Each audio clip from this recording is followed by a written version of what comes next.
Dear everyone, Gauri Ganesha festival is nearing, so thought of speaking on Lord Ganesha. Ganesha or Ganapati, as we know, he was created from earth, that is from dirt, that is from the dirt of the body of Ma Parvati. Parvati is Shakti, and Shakti means creation, and earth is one of her creations, which means that Ganapati is Parvati's creation. When we say earth, it includes all the minute organisms from the single celled organisms to the multicellular organisms, even all the plants, animals, and also humans.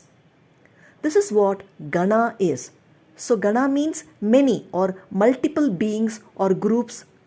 As such, our ancient sages represented Ganapati as the protector of all these Ganas, that is, the protector of all these multiple species. That is why he is called as Ganapati.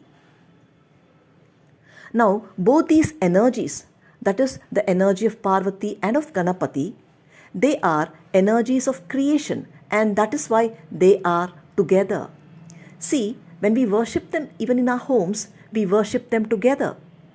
The name of the festival itself says that it is Gauri Ganesha festival. And even after the celebration, we perform the immersion of both the idols, that is of Gauri and of Ganesha, together in water. The same applies even to our physical self.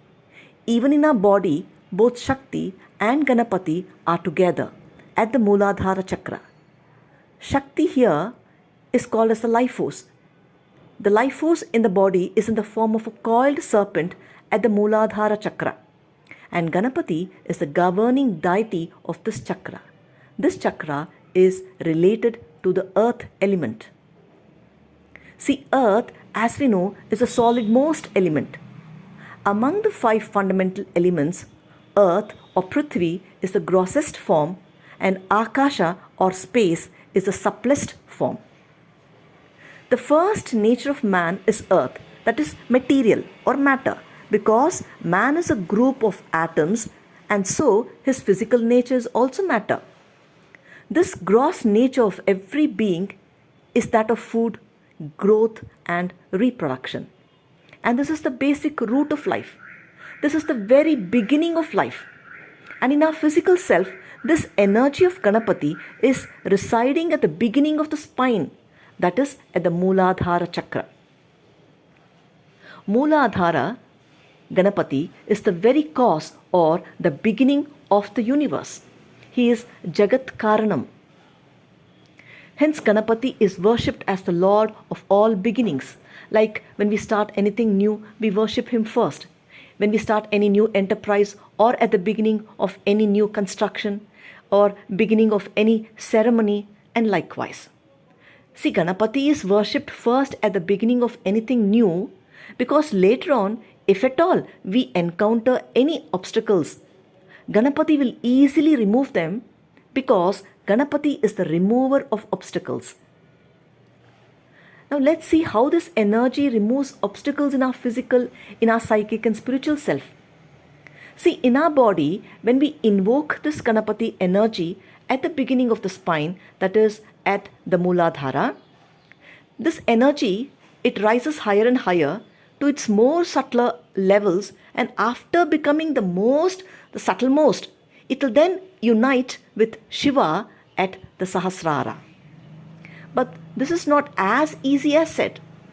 In this journey of spiritual evolution, of rising higher and higher, there will be many hostile challenges, even at the physical and even at the psychic level. You encounter many hurdles, many obstacles, and numerous barriers keep on obstructing your journey. But by the proper awakening of this Ganapati energy or the Mooladhara Chakra within you, you can wisely overcome every obstacle on your way. See, awakening Mooladhara means to awaken your inner wisdom. Ganapati is the god of wisdom. So, whatsoever huge your obstacle is, or howsoever challenging your problem is, it can be wisely solved only if you have a proper wisdom in you. And this inner wisdom is awakened by initiating the Mooladhara within you. Ganapati is the Vighna Vinashaka, the remover of obstacles, and so he is situated at the base of the spine. Because he is at the root or the base, Ganapati's temples are usually situated at the base of hills, and Shiva's, that is his father's abode, is usually at hilltops. Even in the body, Shiva is at the tip of the head, that is, he is at the Sahasrahara, and Shiva is portrayed dark in color, as darkness indicates nothingness. While Ganapati is the beginning of all life forms, so he is too solid, he is too full of matter. Hence Ganapati's idols are made of clay, are made of mud, because he is the earth element, and he is clothed with red robes, because Mooladhara is red in color. Red is the primary or the most basic color. And also because he is the Adi Guru, sometimes he is also robed with yellow color. So celebrating Ganapati is to celebrate the earth element in you. Now, any chakra or the plexus, they hold both the positives and the negative characters in it. But because the Mooladhara chakra is related to the earth element, here the characteristics are more of animalistic nature. Because we have evolved from animals, and hence all the traits of animals are very much active at the Mooladhara. The life force here holds the imprints of all the beings on earth, that is, from the single cell organisms up to the apes, and also from the beginning of the first human up till now. So every character of every animal is imprinted in every cell of our body. This is called instinctive knowledge. It's very difficult to transform our instinctive knowledge. It's like riding against the current, that is, against the genetic current. But humans have somehow managed to rise against this forceful tide. Scientists are so amazed to know how man aroused from being a four-legged animal into his present two legs. Just this rising from 4 legs to 2 legs has created a whole lot of change in human intelligence. With 4 legs, man could not have achieved much. But by converting his first 2 legs into 2 hands, great inventions in every field have happened. Be it agriculture, be it irrigation or automobile or literature, even in technology fields, a lot of technologies have been invented. Mammoth constructions have been possible. What not? You name anything and it's been possible only because man converted his 2 legs into 2 hands.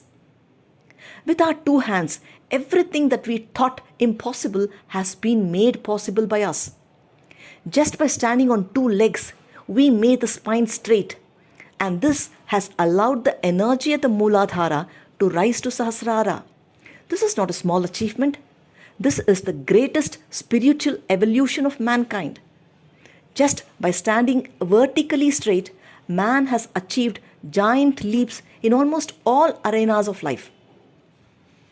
Now, what I mean to say is that when we could change our instinctive knowledge to such a great extent, we can also rise above our learnt intelligence. Here, knowledge is of 2 kinds. One is the instinctive one, and the other is inherited knowledge, that is the learnt knowledge or the acquired one,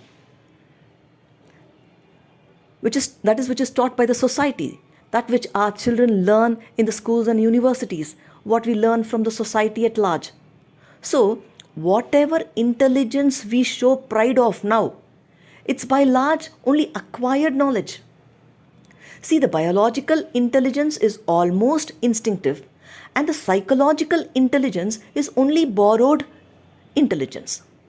Which means that your mind is not just your mind, it is the mind of everyone inside you. So your mind is not just single, it's a crowd. And unfortunately, this acquired mind, it has made it a habit to keep on committing the same old mistakes again and again, like year after year, decades after decades, even generations after generations.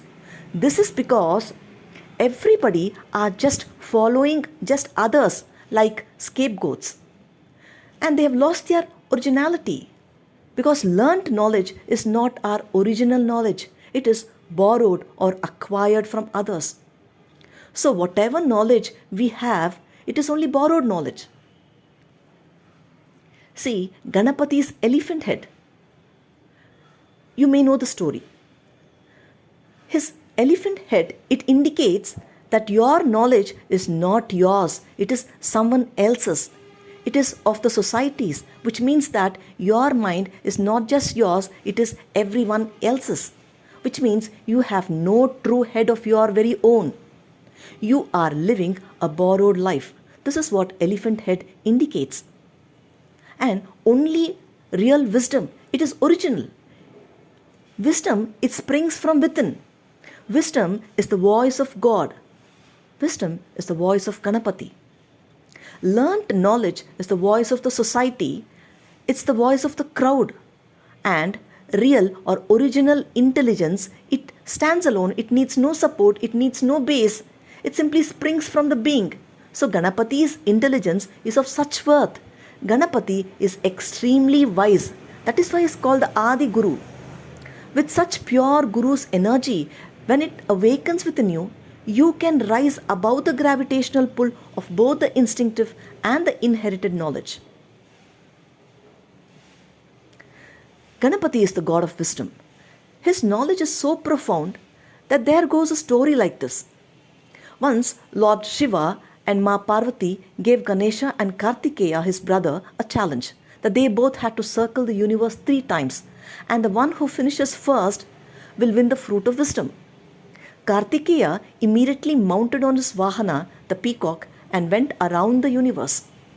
Ganesha, he took his own time, and he slowly mounted on his vehicle the Mushak, that is the rat, and he circled Shiva and Parvati 3 times and finished the race. For Ganesha, his parents were his whole universe. While Kartikeya was still circulating the universe, Ganesha quickly finished the contest with the power of his intelligence. So Shiva and Parvati bestowed Ganesha with the fruit of wisdom. So celebrating Ganapati means also to celebrate your inner wisdom.